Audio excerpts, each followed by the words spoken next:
Bonjour à toutes et à tous et bienvenue dans le briefing des marchés du jeudi 17 mars 2022. Avant de débuter, je vous laisse prendre connaissance de l'avertissement légal sur les risques. J'ai vu dans les commentaires hier me disant qu'il y avait peut-être certains avaient des soucis de son avec la vidéo. Pour autant, j'ai fait récemment l'acquisition d'un micro Rode qui offre globalement une excellente qualité d'écoute, mais je pense que cela vient de l'ordinateur que j'utilise au travail. Donc là, je travaille actuellement en télétravail, donc j'espère que le souci vient de l'ordinateur et pas du micro. Donc n'hésitez pas dans les commentaires à me faire un retour si dans ce briefing des marchés, la qualité d'écoute est agréable et que le son ne saute pas, comme j'ai pu le lire dans certains commentaires hier. En tout cas, merci à vous pour vos retours. Alors, on attendait impatiemment la Fed hier avec justement la première hausse de taux de l'année et globalement, les marchés ont plutôt bien encaissé cette première hausse de taux. Effectivement, la Fed a annoncé hier une hausse d'1 quart de point de son principal taux directeur et dit prévoir quand même le porter entre 1,75% et 2% d'ici la fin de l'année, adoptant volontairement un ton, j'ai envie de dire, offensif pour tenter justement de juguler l'inflation. Maintenant, les nouvelles prévisions de la Fed suggèrent qu'elle pourrait de nouveau relever ses taux lors de chacune de ces 6 réunions prévues d'ici fin décembre. On fera le point dans la partie macro juste après pour voir si on anticipe un peu l'effet de fonds et qu'on pourrait atteindre 2,8% d'ici fin 2023. Donc un niveau supérieur, encore une fois, à celui de 2,4% à partir duquel la Banque centrale estime que finalement un tel niveau freinerait la croissance. Maintenant, l'exercice difficile pour les banquiers centraux, c'est de monter les taux pour faire baisser, refluer l'inflation sans pour autant provoquer une récession. Car aussi, on a ces craintes-là actuellement, c'est avec le conflit et la crise ukrainienne, d'avoir un risque de récession. Et si la Fed se montre un peu trop agressive en relevant ses taux prématurément trop forts, eh bien cela pourrait accentuer derrière le risque de récession. Donc là maintenant, toute la difficulté des banquiers centraux, en tout cas surtout pour la Fed, va être de trouver le juste équilibre pour relever les taux, faire refluer l'inflation sans pour autant provoquer derrière une récession dans le pays. Dans son communiqué, justement, la Fed souligne quand même les fortes incertitudes auxquelles le conflit en Ukraine et la crise sanitaire exposent l'économie, mais ajoute finalement que de nouvelles hausses de taux seront appropriées dans les prochains mois. Forcément, avec une inflation à 7,9%, oui, il est nécessaire de procéder à de nouvelles hausses de taux. Après, ce qu'il faut savoir, c'est que globalement, par le passé, les données économiques suggèrent que le resserrement de la politique monétaire s'accompagne souvent d'une solide progression du cours des actions. Donc, le S&P 500 affiche en moyenne quand même une hausse de 7,7% dans la première année du relèvement des taux de la Fed, selon une étude qui porte quand même sur 13 cycles de hausse depuis 1955. Là, actuellement, c'est vrai que le contexte a quelque peu changé, car on a une inflation qui est quand même très élevée et on a des risques géopolitiques qui pourraient aggraver, en tout cas, les perspectives économiques dans les mois à venir. Et surtout en Europe, où on devrait avoir quand même une baisse de la croissance et du PIB en zone euro. Maintenant, ce matin, globalement, on est en légère hausse après les annonces de la Fed, ça dépend des indices. Le CAC, je crois qu'il est un peu dans le vert, le DAX, il patine un peu dans le rouge. Bon, on est toujours dans l'espoir d'une issue quand même diplomatique à la guerre en Ukraine. Forcément, les opérateurs préfèrent voir le verre à moitié plein plutôt qu'à moitié vide. Donc, le rebond se poursuit, et d'autant que l'incertitude qui entourait les décisions de la Réserve fédérale est désormais levée. Voilà, il n'y a plus d'inquiétude sur les taux, le resserrement avait un peu inquiété les marchés. La Fed a été assez claire dans ses propos sur le calendrier à venir, sur la manière dont elle allait tenter en tout cas de maîtriser cette inflation. Donc le fait que la Fed ait adopté un ton ferme, en tout cas, ça a quelque peu rassuré les investisseurs. À court terme, maintenant, reste à savoir si les opérateurs auront, encore une fois, en tout cas plutôt les marchés, est-ce qu'ils auront les reins suffisamment solides pour encaisser les 6 hausses de taux encore prévues cette année. Donc, on fera le point juste après dans la partie macro. Le marché, pour l'instant, à court terme, reste porté, comme je vous le disais, par l'espoir de voir les négociations entre Ukrainiens et Russes aboutir à un cessez-le-feu et l'évocation par Moscou de la possibilité d'un statut neutre pour l'Ukraine, même si globalement les combats se poursuivent actuellement sur plusieurs fronts. Le troisième facteur favorable aux actions, on l'a évoqué hier, ça reste en fait la poursuite du rebond des bourses de Shanghai et Hong Kong, après la promesse assez folle de Pékin de prendre des mesures pour stabiliser les marchés financiers. Et donc, les mesures, tout simplement, c'est injecter des nouvelles liquidités. Et on a eu un énorme rebond derrière des marchés. Le Hang Seng qui a pris 22% et le Golden Dragon, l'indice tech, a quand même fait un bond de 33%. Donc, ce n'est pas des mesures à prendre à la légère. Les marchés, comme vous le savez, sont dopés aux liquidités. Et donc forcément, quand vous avez un gouvernement qui annonce qu'il va faire un peu un whatever it takes, quoi qu'il en coûte pour soutenir l'économie, cela signifie injecter des liquidités et soutenir les marchés. Comme à chaque fois, c'est un peu la recette magique. À chaque fois qu'on joue cette carte de soutenir les marchés, d'injecter des liquidités, eh bien, le marché repart comme en 40. Les bourses prennent 20 voire 30% pour l'indice tech. Et c'était exactement la même chose lors du Covid. La Fed injecte d'un coup 2000 milliards de liquidités et hop, c'était reparti. On est reparti en V-bottom. Et fin 2018, c'était exactement la même chose. Donc voilà un peu les outils très puissants que peuvent utiliser les gouvernements ou les banques centrales pour relancer carrément une économie, voire même des marchés financiers. Maintenant, la séance à venir sera très animée aussi par les annonces de politique monétaire de la Banque d'Angleterre qui devrait, pour le coup, poursuivre le relèvement de son taux directeur pour, pareil, encore une fois, tenter de juguler l'envolée des prix. Ici, nous avons donc les anticipations de hausse de taux à venir. Et je vous le disais que la Fed prévoit quand même de porter son taux directeur entre 1,75% et 2% d'ici la fin de l'année.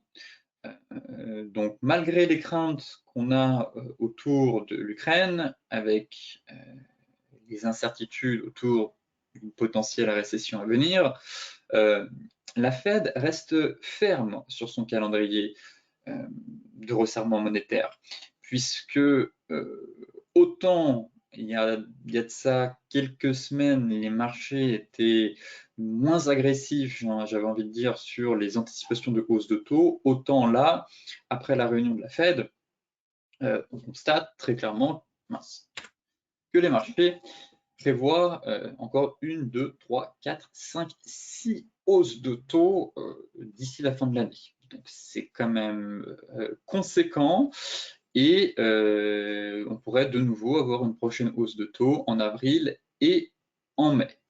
Donc maintenant, est-ce que le marché a les capacités d'encaisser 6 hausses de taux? Ça, j'en suis moins sûr. Honnêtement, je pense très clairement qu'on n'aura pas 6, voire même 7 hausses de taux en 2022.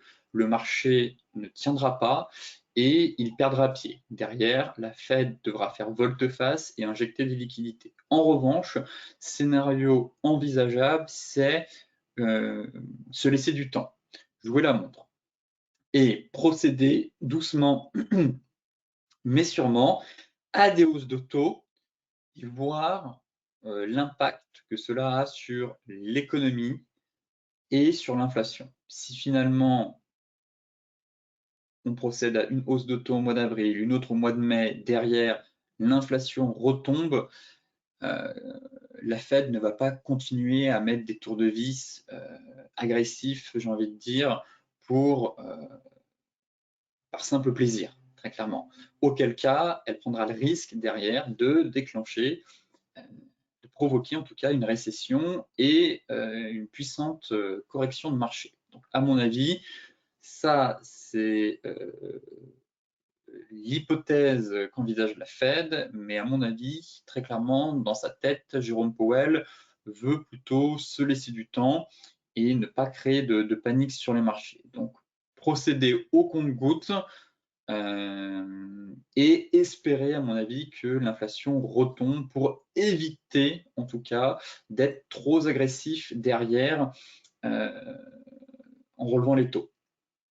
Mais tout dépendra, encore une fois, de l'évolution de l'inflation et de l'impact sur l'économie du conflit actuellement qu'on a entre la Russie et l'Ukraine. Effectivement, si les pourparlers avancent et qu'on trouve vite des solutions, bon, on peut limiter les dégâts. Si c'est amené à durer encore plusieurs mois, que le prix de l'énergie et des matières premières continue de flamber, effectivement, la Fed devra suivre ce calendrier et prendre le risque derrière de provoquer une récession. Donc vraiment un jeu délicat auquel les banques centrales doivent faire face. Et comme je vous le disais en introduction, ça va être vraiment de trouver le juste équilibre pour relever les taux sans pour autant provoquer une récession dans le pays. Ici, nous avons le PER à 12 mois du MSCI World. Donc le MSCI World, hein, pour rappel, c'est un peu l'indice de référence mondial. Un peu comme le S&P 500, mais qui regroupe bien plus de valeurs. Donc indice de référence mondial. Et ce qui est intéressant de noter, c'est que beaucoup d'analystes, de stratèges s'insurgeaient un peu, il y a de ça quelques mois, même fin 2021, du niveau élevé des valorisations des entreprises. Effectivement, beaucoup tiraient la sonnette d'alarme en disant qu'on a retrouvé des niveaux assez élevés, que certaines valeurs de croissance et tech flirtaient avec les niveaux de 2000. Bon, néanmoins, les niveaux qu'on a actuellement n'ont rien à voir avec les niveaux de 2000, dans le sens où on a des véritables machines à cash actuellement, alors qu'en 2000, c'était essentiellement des coquilles vides, les sociétés. En tout cas, beaucoup étaient des coquilles vides, alors qu'aujourd'hui, on a quand même de véritables machines à cash, que ce soit Alphabet, Apple, on a des sociétés quand même qui sont peut-être valorisées à des niveaux élevés, mais qui ont beaucoup de trésorerie et qui génèrent surtout énormément de cash. Maintenant, ce qui est intéressant de noter, effectivement, c'est que beaucoup s'alarmaient, comme je vous le disais, des niveaux élevés de valorisation de pas mal de sociétés. Et là, avec la crise en Ukraine, en tout cas, et la grosse correction qu'on a eue sur le Nasdaq maintenant depuis début janvier, globalement, on est revenu sur des niveaux corrects, j'ai envie de dire. Ça a quand même permis de dégonfler les ratios de valorisation pour revenir, vous voyez, sur le sommet de 2015-2017 et le sommet juste avant le crack lié au Covid. On est même repassé en dessous. On est actuellement aux alentours de 16. Donc finalement, actuellement, les marchés évoluent sur des niveaux, j'ai envie de dire, corrects, On n'est pas dans des... Certaines sociétés, bien entendu, sont encore sur des niveaux assez élevés, mais globalement, les valeurs de croissance ont quand même bien dégonflé. Alors oui, certains titres comme Apple, Nvidia, Microsoft n'ont pas perdu beaucoup, mais si on creuse un peu derrière le Nasdaq, beaucoup de valeurs ont quand même perdu entre 30 et 40%. Donc là, quand même, fait intéressant de noter, c'est que cette correction de marché, après un puissant rallye où on était à 12, on a quasiment doublé, le sentiment qu'on est revenu sur des niveaux corrects, on n'est pas sur des niveaux de survalorisation, mais voilà, qu'on a bien retracé, que le marché avait besoin de purger et qu'on est revenu finalement, enfin, qu'il y a une balle au centre, qu'on est revenu sur un niveau sain de marché. Voilà. Donc pour l'instant, en tout cas, la crise ukrainienne a quand même permis de dégonfler, de faire dégonfler certaines sociétés qui avaient des niveaux quand même très difficiles à tenir pour les prochains mois, à moins d'enregistrer des bénéfices records. Effectivement, comme je vous le disais, on a Apple, Microsoft qui restent quand même sur des niveaux élevés, mais voilà, ce sont quand même des sociétés qui pèsent 2000 voire 3000 milliards de dollars et génèrent énormément de cash et ont pas mal de trésorerie. Mais globalement, est-ce que le marché actuellement est survalorisé? Eh bien, j'aurais tendance à dire que non, on est retourné sur des niveaux, au contraire, intéressants pour se positionner sur certains titres qui ont été un peu délaissés, voire même survendus.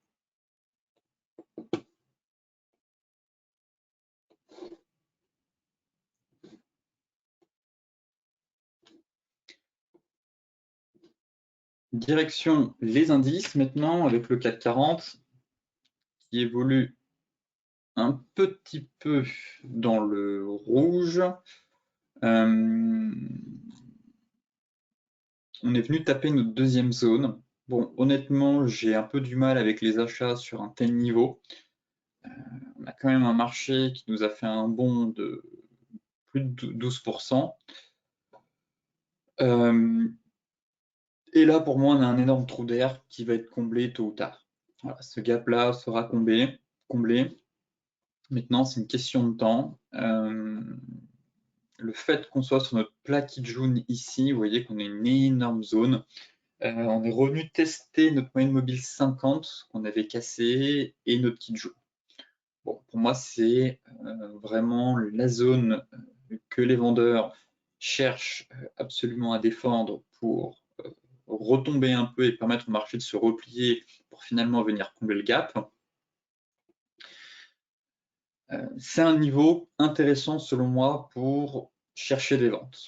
Derrière, au-dessus de ce niveau, bien entendu, on repartirait quand même dans une dynamique assez forte et par conséquent, il faudra arrêter de chercher des ventes. Pour l'heure, j'estime qu'on peut toujours continuer à chercher des ventes.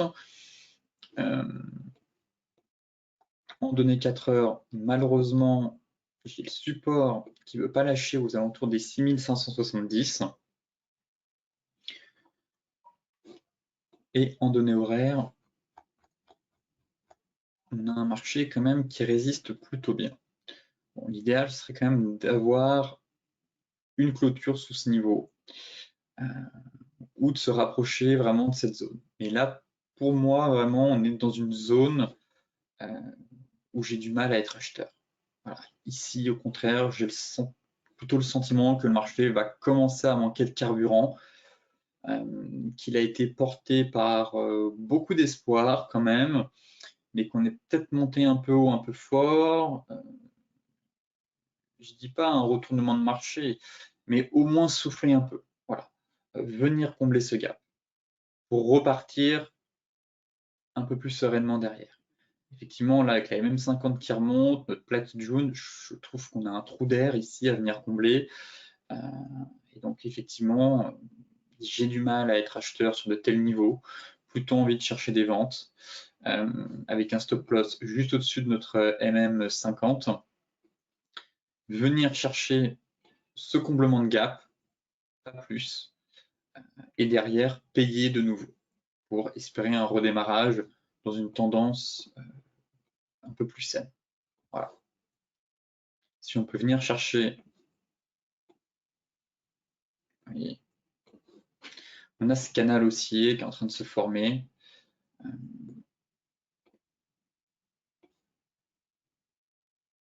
Bon, joli canal, je trouve. Ça reste haussier, bien évidemment, mais proche de la borne haute ici. Zone de prix, effectivement, si on parvient à clôturer, là, les chandeliers horaires sont pas non plus encourageants pour poursuivre cette hausse entre le pendu qu'on a ici. Il faudrait qu'on ait un break. Voilà, viser, tomber, chercher 100, 150 points plus bas pour ensuite payer de nouveau et reviser la zone. En tout cas, on est dans un canal haussier, sentiment qu'on arrive quand même assez haut.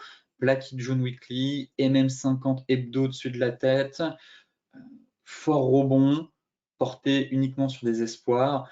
Bon, à mon avis, en tout cas, ce serait assez simple, le marché commence à respirer, vienne combler ce trou d'air pour repartir derrière un peu plus sereinement dans une tendance voilà, plus saine et légitime.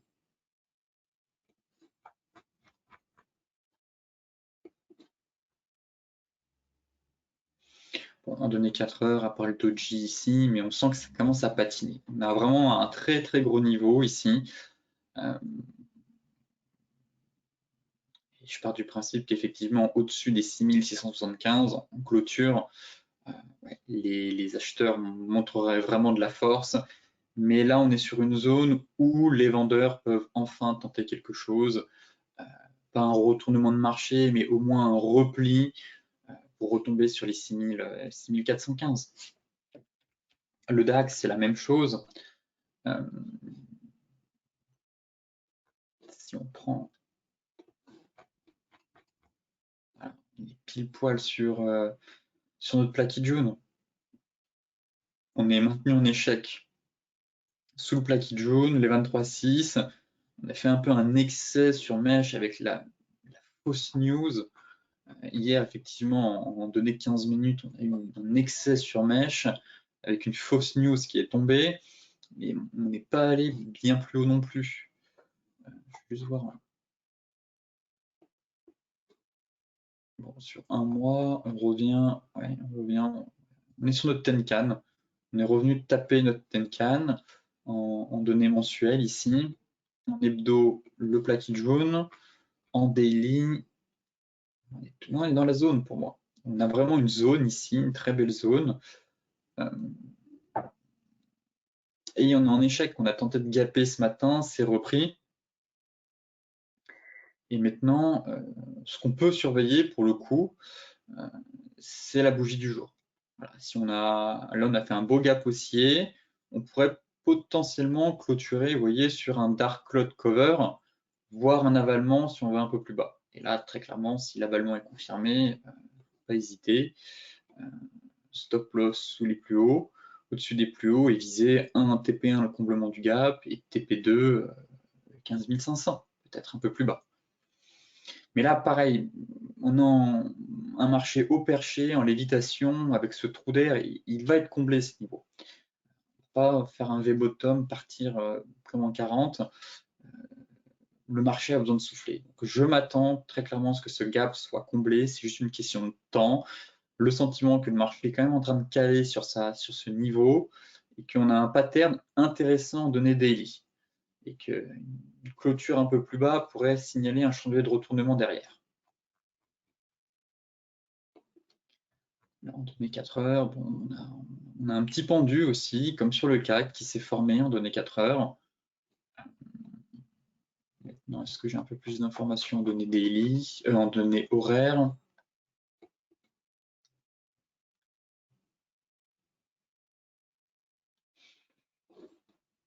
Le canal sur le DAX donne, ce serait la même chose. Déjà, dans un premier temps, venir au moins prendre appui sur le bas de l'oblique, MM50, venir prendre un TP1 ici, plaquette jaune, combler un peu le gap sur excès, sur volatilité, voir ce qui se passe, mais au moins viser ce niveau. quand même, je pense, 300-400 points à prendre sur le DAX, là. Viser ce niveau en TP1, surveiller un peu la réaction des prix. Si ça casse, viser encore 200 points plus bas sur la précédente zone. Mais pas envie d'être acheteur. Voilà. Pour moi, 14 400, 14 500, c'est plutôt une zone à travailler à la vente, plutôt que chercher des achats après une telle envolée, et surtout le trou d'air qu'on a juste sous les pieds, qui à mon avis va très certainement être comblé. Le Dow Jones, c'est à peu près la même chose. En fait, on arrive sur un niveau clé qui donne envie d'être vendeur. En tout cas, tant qu'on n'a pas confirmé, on a fait le range, on a fait le TP. Je vous disais ici, on a l'étoile du matin, on avait l'avalement sur le futur. Je visais les 34 000. On avait des signaux encourageants pour permettre une nouvelle rotation complète des prix vers la borne haute du range. Donc c'est fait. On est venu chercher enfin notre borne haute. Donc l'objectif est atteint. Maintenant, est-ce que le marché a suffisamment de force pour breaker ce niveau, valider un double creux et repartir? Effectivement, ça peut être, c'est un scénario, c'est une hypothèse à surveiller, en tout cas. Pour l'instant, on est toujours dans un range. Par conséquent, qui dit range, dit achat en bas, vente en haut, sur signal. Actuellement, on n'a pas de signal. Mais on est sur des niveaux clés, en fait. On regarde le CAC 40, on est sur un niveau clé. Kit jaune, le DAX, pareil, plaquette jaune, énorme zone, MM50 qui bloque, Dow Jones, pareil, arrive sur résistance. En fait, tous les indices là actuellement sont sur résistance. Par conséquent, si on a un signal baissier, il ne faut pas hésiter de nouveau à vendre, placer un stop loss au-dessus de la mèche, donc ici, et viser TP1, TP2, et travailler ce range avec une stratégie de ping-pong, tout simplement. Donc là, le TP a été fait. Pour l'instant, la même 54 heures, je l'ai surveillé hier, je vous disais attention, ça pourrait bloquer. Bon, hier, ça a quand même bien rejeté les prix dans un premier temps. Finalement, les marchés ont été satisfaits, ont bien digéré la première hausse des taux. Et là, la difficulté maintenant réside dans savoir si le marché a les capacités de déclencher un double creux qui pourrait quand même propulser le Dow Jones sur des niveaux assez hauts, ou au contraire poursuivre cette phase de stabilisation. Maintenant, si on passe effectivement sur les futurs, c'est pas breaké, donc pas de précipitation à l'achat, on est toujours sur la borne haute. Malheureusement, je note pas de signal de retournement sur le haut de range. J'attends de voir cet après-midi à l'ouverture sur le cash et voir un peu comment ça se décante. Pour l'instant, si vous êtes à l'achat sur la borne basse, eh bien, payez-vous. Le TP a été fait. Gardez un reliquat, car effectivement, si on break, on pourrait aller chercher plus haut. Mais un peu tôt pour passer vendeur, à mon avis. Voilà, pour l'instant, j'ai pas de, à part ce petit double top là qu'on est en train de valider. Bon, il y a un micro double top, j'ai l'impression qu'on a même fait l'objectif théorique. Bon, c'est un peu frêle. Très clairement, c'est un peu frêle. On a un petit niveau de support intermédiaire, on pourrait évoluer dans un range. Bon, attendons de voir ce que ça peut donner. On a un joli niveau ici. Pas de divergence, malheureusement. Même en données 4 heures. Non, pas de divergence. Autant on aurait une belle divergence, ça aurait été intéressant. Bon, on est sur un gros niveau. Maintenant, j'aimerais un signal. Un signal vendeur ou oui, soit un énorme signal, un gros break baissier, comme ici, une belle bougie rouge. Pour l'instant, on n'a pas un joli break, on n'a pas une bougie flux directionnelle et impulsive à la baisse. Donc, à voir comment les opérateurs américains vont réagir à l'ouverture.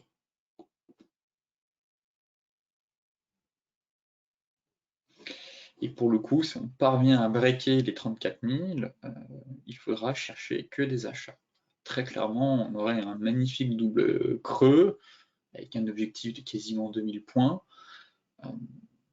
Je pense qu'il faudra chercher des achats sur tous les replis et se payer sur les niveaux de résistance intermédiaires.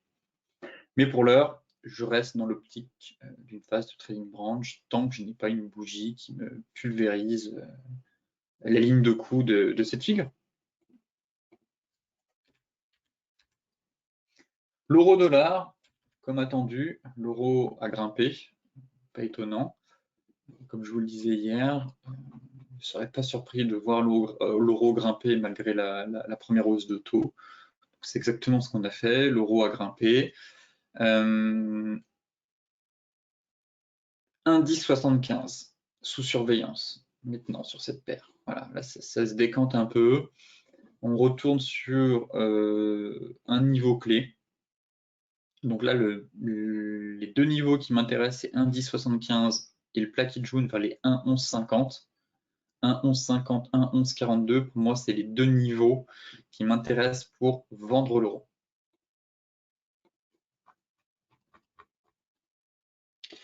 Ce niveau correspond logiquement à la borne haute de notre range, ici. Donc le nuage qui s'est mis à plat, potentiellement un range en cours de formation. Pour l'instant, pas de chantier de retournement. Laissons le marché vraiment aller chercher. Et le niveau un peu plus haut, les 1,1140, c'est le plaqué jaune.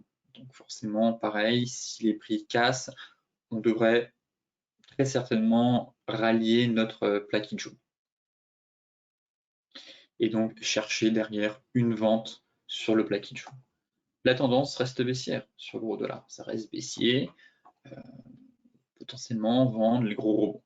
Pour l'instant, pareil, je pars du principe qu'on est dans un range et plutôt envie de chercher des ventes sur les 1,1075. Sur signal.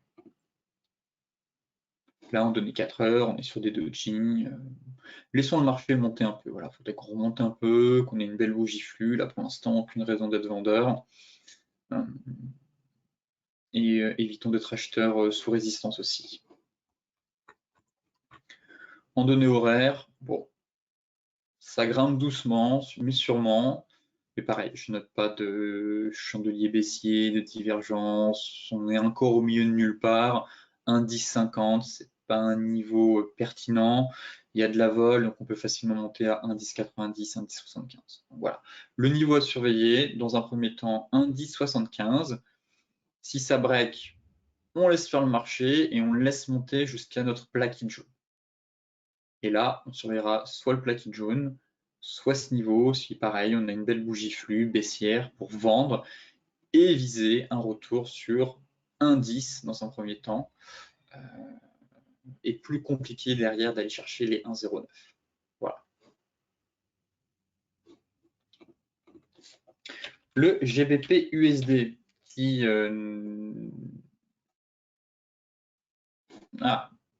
était bien parti. Et là, à mon avis, on a 13 heures, à l'heure où j'enregistre cette vidéo, on a dû avoir le communiqué de la BOE qui a dû tomber. Pareil, ça tombe, la livre recule. Peut-être que certains sont rentrés sur la divergence, effectivement,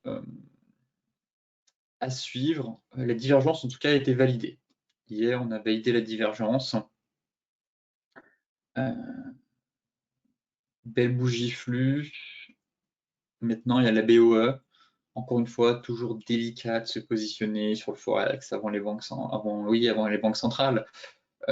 Si certains se sont positionnés en bas et ont anticipé un peu la divergence avec le petit avalement ici, eh bien tant mieux, vous avez suffisamment d'avance, vous pouvez même déjà mettre le stop à break-even. Si certains ne sont pas encore entrés en position, attendez un peu. Là, je pense que le marché, l'annonce vient de tomber. Le marché est en train de digérer.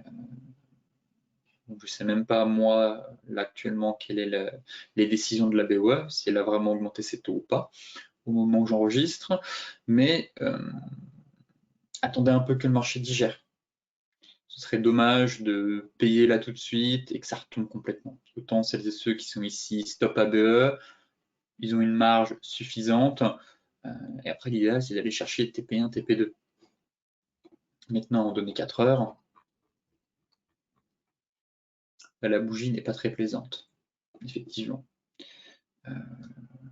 Rien n'est fait, le marché peut surréagir.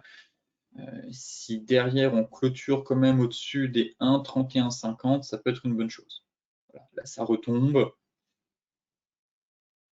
Ne vous précipitez pas, surtout, dans le sens où, pareil, voilà, ce serait dommage de tomber dans un range. Là, je vois le nuage qui twist, qui pourrait se mettre à plat, l'avalement baissier qui est en train de se former. Faites attention quand même. Faites attention. Attendez un peu. Mieux vaut avoir un peu de retard, mais une véritable confirmation plutôt que de réagir à chaud, de payer quand même parce que la divergence est validée, mais être être totalement à l'envers à cause de la BOE et des annonces qui ont été faites. Donc là, on surveillera quand même la clôture de cette bougie à 17 heures. Mais si on retombe, enfin on retourne au-dessus des 1,3150, pourquoi pas mettre en place ce plan acheteur sur la LIF. Voilà. Là, faudrait vraiment pas qu'on retombe, qu'on clôture sous notre Tenkan. Vous voyez, là, on est en train de prendre appui sur la Tenkan. Si ça tient, qu'on peut clôturer au-dessus des 1,3150, pour moi, c'est bon. C'est vert, ça peut se payer, aller chercher TP1, TP2. Là, si ça retombe complètement, je serai plus prudent très clairement sur la paire. Et on verra, à mon avis, pour rechercher des achats, si on est dans un range, forcément, eh bien, on cherchera des achats sur la borne basse du range vers les 1,30. L'USD Yen. Alors, l'USD Yen, pareil, m'intéresse pour tenter une vente aussi. Tout simplement, j'évoquais avec vous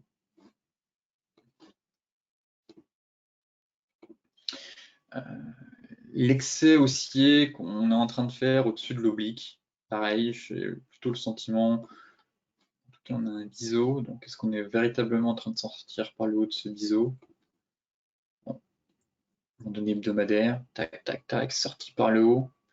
Est-ce que ce serait pas de l'excès haussier au-dessus d'une zone? On a quand même une très belle zone, elle est juste ici. Vous voyez, tac. Là, on a une superbe zone hebdomadaire, voire même mensuelle. On est pile poil dedans. Actuellement, le sentiment qu'on fait de l'excès haussier. On s'est offert le luxe de breaker par le haut la borne haute de ce biseau, mais je ne suis pas convaincu de la hausse à 100%. Et le marché pourrait, selon moi, retomber.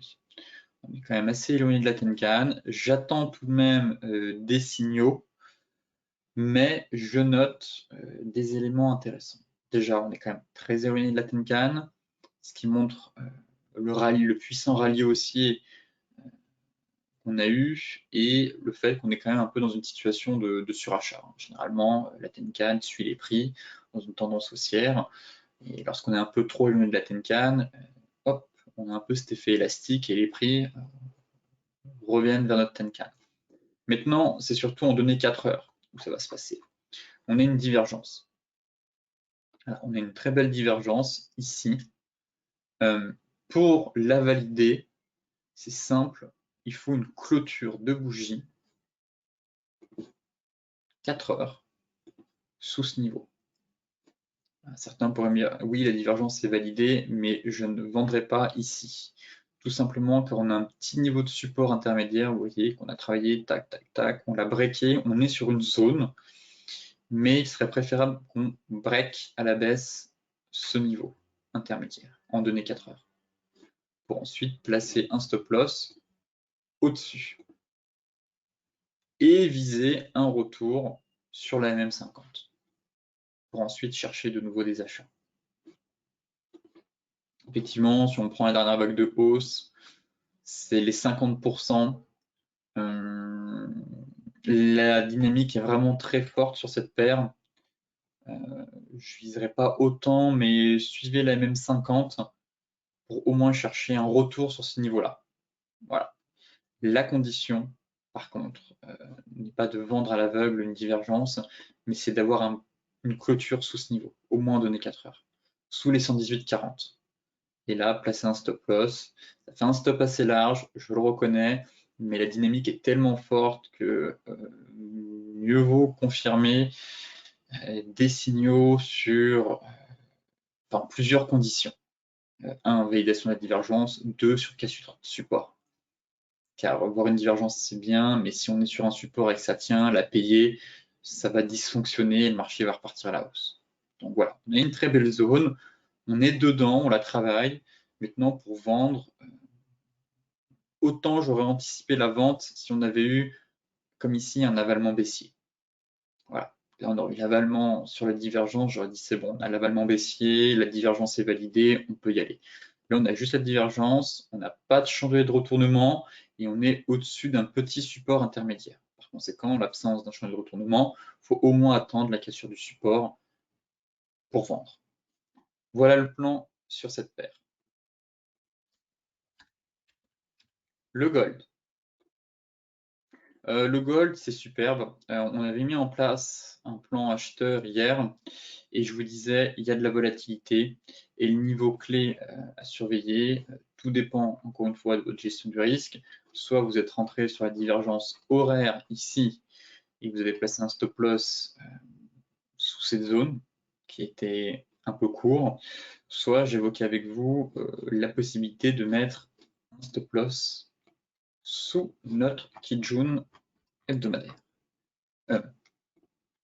Hebdomadaire.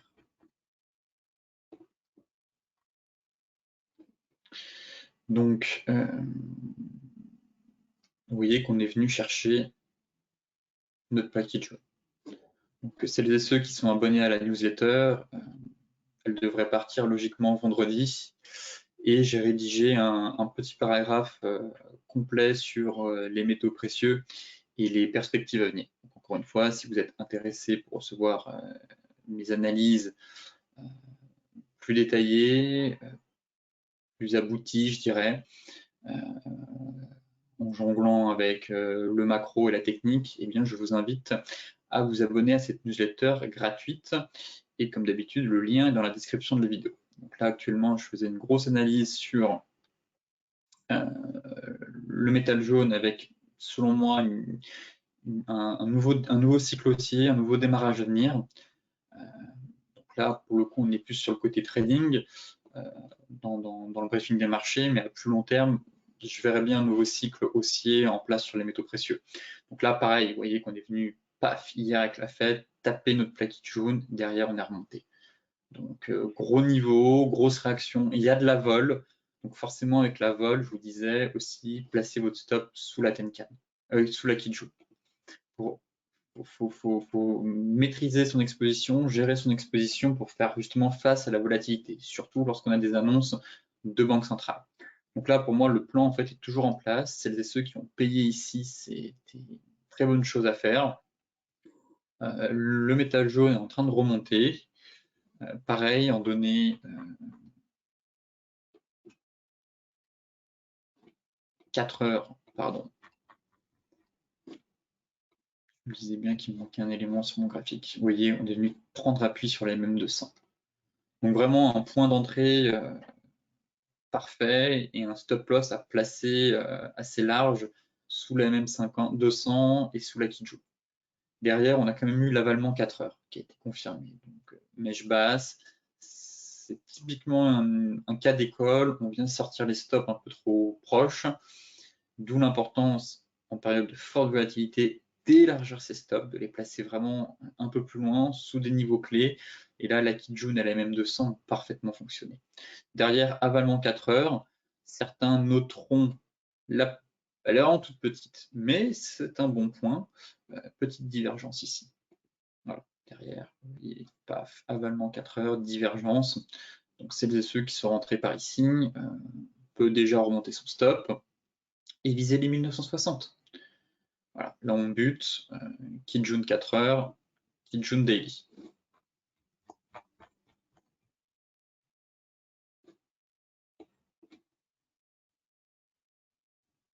Donc un niveau clé à franchir. Maintenant, l'autre élément qui me plaît, moi, c'est la bougie qu'on est en train de former ici. Si on peut avoir une étoile du matin, eh bien c'est parfait. Il faut quand même rentrer, on casse notre Kijun, on forme une étoile du matin, de nouveau rentrer en position, espérer une nouvelle jambe de hausse vers les plus hauts historiques. Et l'élément que j'évoquais dans la newsletter, c'était potentiellement faire une tasse avec anse. Donc ça, ce sera un scénario de long terme. Voilà les perspectives sur le métal jaune. Donc, des données, enfin, des éléments encourageants en données 4 heures. En données daily, j'aimerais bien qu'on casse notre kit jaune et qu'on forme cette étoile du matin doji sur une zone clé.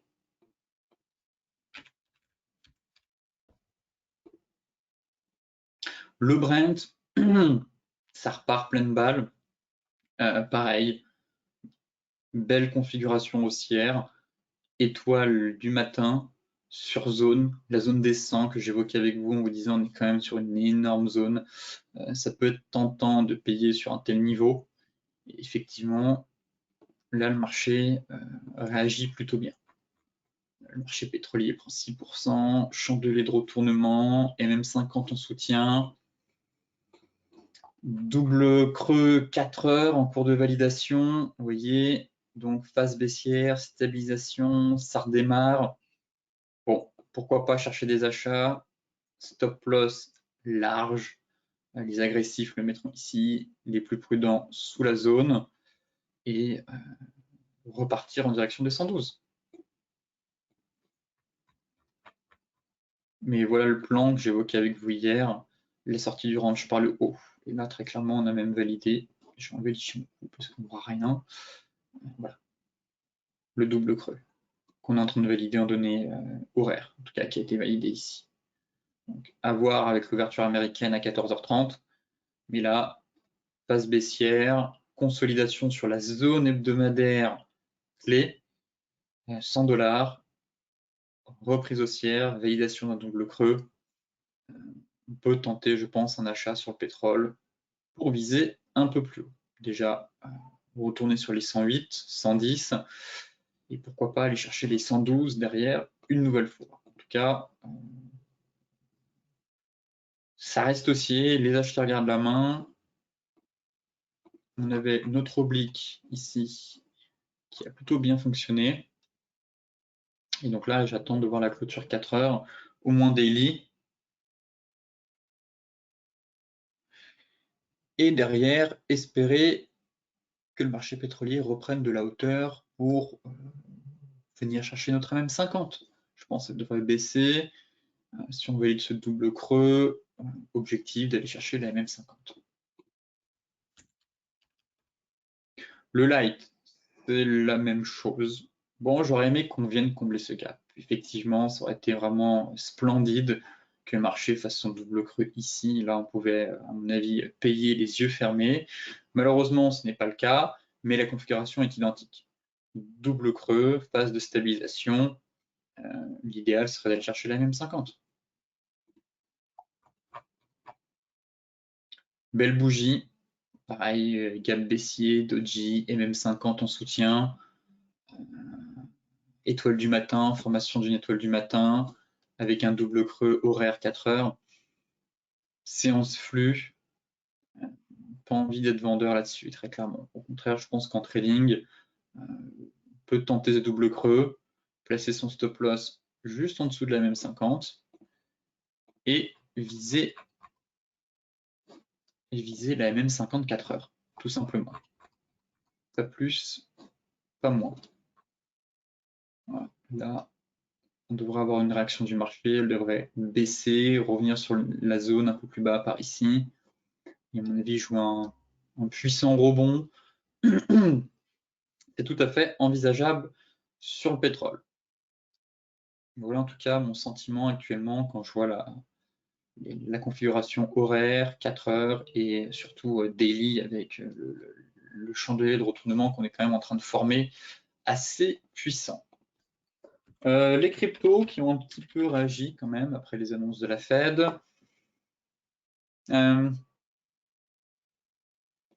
c'est pas mal. Retour des volumes doucement hier. Hop.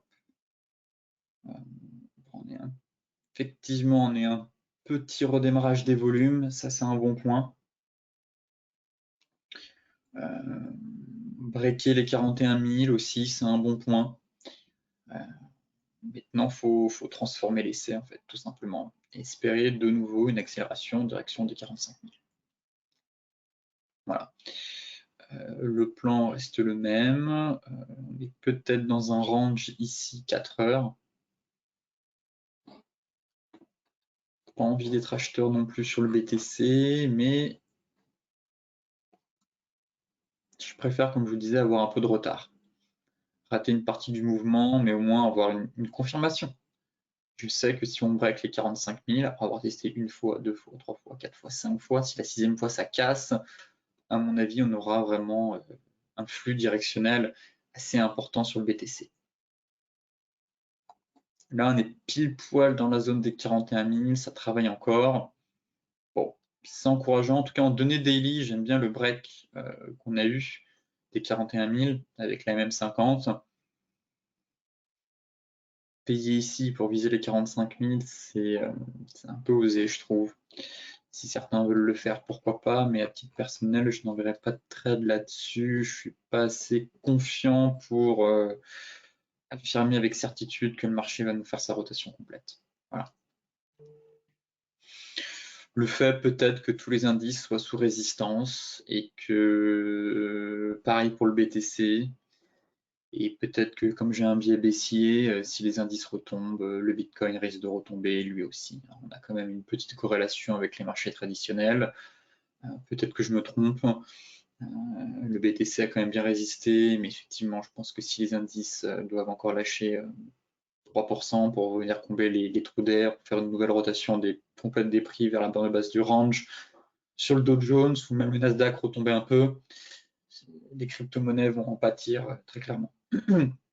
Donc pareil, on est sur résistance encore, redémarrage intéressant, mais je préfère rater honnêtement une partie du mouvement, mais me positionner sereinement avec un véritable signal de confirmation tout simplement, de force de la part des acheteurs, avec le break des 45 000 $. Le deuxième élément, ça va être la bougie weekly. Une fois, 4 semaines qu'on est sous ce niveau. Les bougies sont intéressantes, effectivement. On est quand même sur des marteaux inversés, doji, marteaux inversés, ce qui montre quand même certaines hésitations du marché. Il y a un marché qui n'a pas non plus envie d'aller plus bas. Maintenant, ce qu'il faut, c'est une bougie flux derrière. Voilà, si on clôture la semaine avec une belle bougie flux, un retour des volumes, bon, ce serait un signal précurseur, à mon avis, d'une hausse à venir. En tout cas, d'une anticipation de hausse à venir. Le véritable signal restera la cassure des 45 000. Mais là, c'est encore limite. On travaille toujours la zone. On verra bien d'ici la fin de la semaine, surtout la clôture hebdomadaire. Mais comme je vous le disais, si on doit retomber, eh bien, sans hésiter, je serai à l'achat ici. Mais pour repasser acheteur, je préfère vraiment qu'on ait une sortie de cette phase de consolidation, de congestion qu'on a maintenant depuis plusieurs semaines.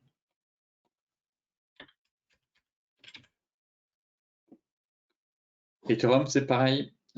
La bougie hebdo est intéressante, effectivement, mais il ne faudrait pas qu'on se fasse une mèche et qu'on clôture comme ça. Mais le véritable signal sera donné à la cassure de la MM50, encore une fois. Bon, rien n'est fait. Là, ce qui est intéressant de noter pour le coup, pareil, c'est un retour des volumes. Autant on s'était vraiment mis à plat, là, c'est reparti un peu. Donc ça, c'est un bon point. Maintenant, là, il ne manque pas grand-chose. Très clairement, je pense qu'on peut chercher un achat au-dessus de ce niveau.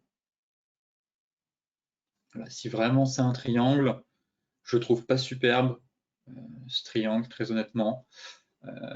pour le coup, je trouve la pertinence de l'oblique, elle, plus intéressante.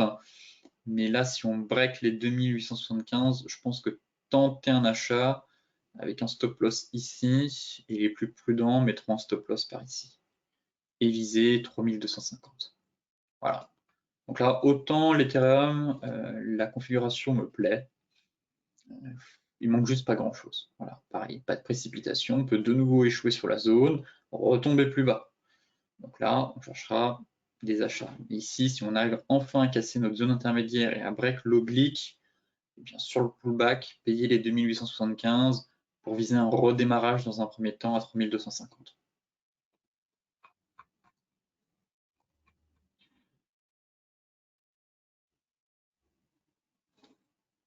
Donc on se trouve un peu à la croisée des chemins.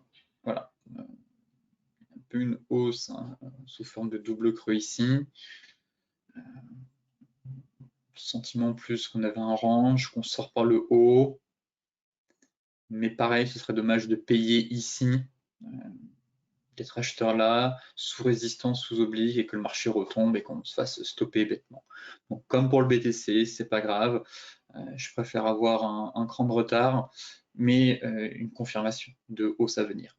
Donc là, pour moi, c'est cassure de notre zone, pullback, cassure d'oblique, stop loss par ici, soit un stop loss par ici pour les plus agressifs, et les plus prudents, ce sera un stop loss ici.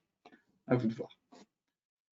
Et derrière, viser TP1 3250. Et TP2, ce serait les 3675. Pour l'instant, on n'en est pas encore là.